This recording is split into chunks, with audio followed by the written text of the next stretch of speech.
తిరుపతి జిల్లా రేణిగుంట విమానాశ్రయంలో రోడ్డు భద్రత మా ప్రాధాన్యత రాష్ట్ర స్థాయి కార్యక్రమం నిర్వహించారు.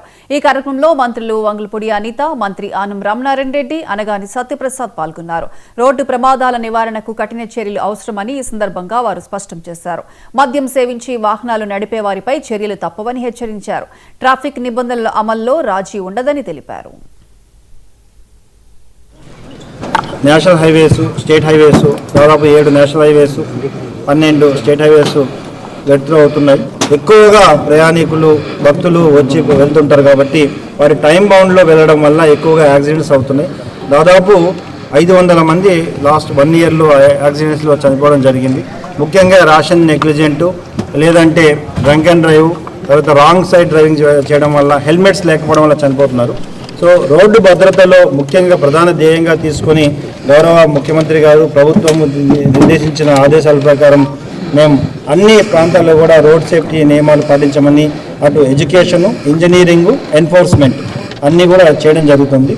అందులో భాగంగా ఎన్ఫోర్స్మెంట్లో భాగంగా నో హెల్మెట్ నో పెట్రోల్, అంటే అందరూ ఎక్కువగా వ్యక్తులు ఈ 2 వీలర్స్లో చనిపోయే వాళ్ళందరూ కూడా హెల్మెట్ లేకపోవడం చనిపోతున్నారు.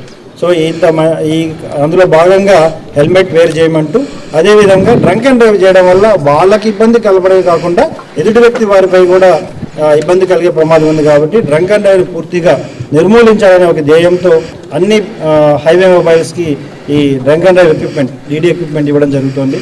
అదేవిధంగా అన్ని పోలీస్ స్టేషన్లకి డీడీ ఎక్విప్మెంట్ ఇస్తూ ప్రతి ఒక్కరూ కూడా డ్రంక్ అండ్ డ్రైవ్ టెస్ట్ చేసి ఎవరైతే డ్రంక్ అండ్ డ్రైవ్ దొరుకుతారో వారిపై డ్రైవింగ్ లైసెన్స్ క్యాన్సిల్ చేయడం, వారు ఇంకా ఎక్కువగా మోతాదులో తాగి దొరికితే వారి యొక్క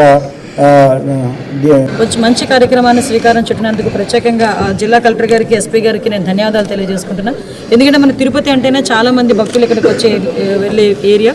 అరౌండ్ ఒక 10 జాతీయ రహదారులు, 13 రాష్ట్ర రహదారులు ఉన్న ఈ సిటీలో చాలా మంది లాస్ట్ 1 ఇయర్ నుంచి చూసుకుంటే ఒక 1500 మంది గాయపడమే కాకుండా సుమారుగా 500 మందికి పైగా ప్రాణాలు కోల్పోయిన పరిస్థితి కూడా కనిపిస్తూ ఉంది.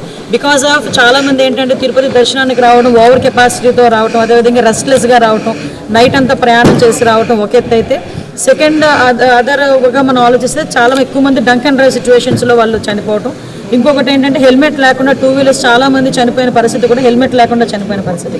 అంటే అసలు వీళ్ళందరూ ఎందుకు ఇలా చనిపోతున్నారు, ఎందుకు రోడ్ యాక్సిడెంట్లు ఎక్కువ మంది చనిపోయి ఎక్కువ మంది గాయపడుతున్నారని ఒక అనాలిసిస్ కూడా తీసుకొని గౌరవ కలెక్టర్ గారు, ఎస్పీ గారు కూడా అనాలిసిస్ తీసుకొని ఒక 3 స్టేజెస్గా దీన్ని నిర్మూలించాలి, దీన్ని అరికట్టాలి అని చెప్పి ఒక ప్రణాళికబద్ధంగా ముందుకెళ్తాం. దానిలో భాగంగానే ఈరోజు బ్రీత్ అనలైజర్స్ని సుమారుగా ఒక 25 బ్రీత్ అనలైజర్స్ని ఇక్కడ పోలీస్ డిపార్ట్మెంట్ వాళ్ళకి అందించడం, ఒక 25 సేఫ్టీ వెహికల్స్ని కూడా ఈరోజు ఏర్పాటు చేయడమే కాకుండా ప్రతి టోల్ గేట్ దగ్గర కూడా ఈ వెహికల్స్ అదేవిధంగా బ్రీత్ అనలైజర్స్తో కంపల్సరీగా డిపార్ట్మెంట్ వాళ్ళు ప్రతి ఒక్కరిని కూడా చెక్ చేయడం జరుగుతుంది. ప్రజలంటే ఒక డ్రంకన్ స్టేజ్లో ఒక అతను డ్రైవ్ చేసుకుని వచ్చాడంటే అతను ఒక్క ప్రాణానికే కాదండి, అతనితో పాటు సుమారుగా 2-3 ప్రాణాలకు కూడా ప్రమాదం వచ్చే పరిస్థితి కూడా ఉంటుంది. మన రీసెంట్గా ఒక యాక్సిడెంట్ చూశారు కర్నూలులో ఒక అతను ఆ టైంలో తాగి వచ్చేటప్పుడు అతను చనిపోయినప్పుడుగా కాకుండా సుమారుగా 19 మంది చావుకి కారణమయ్యే పరిస్థితి కూడా మనకు కనిపించాం. అంటే ఒక అతను తాగితే అతనికి వచ్చే నష్టం ఏంటోనో రకరకాలుగా మాట్లాడుతుంటారు, కానీ అది ఎంత విపరీతంగా దారితీస్తే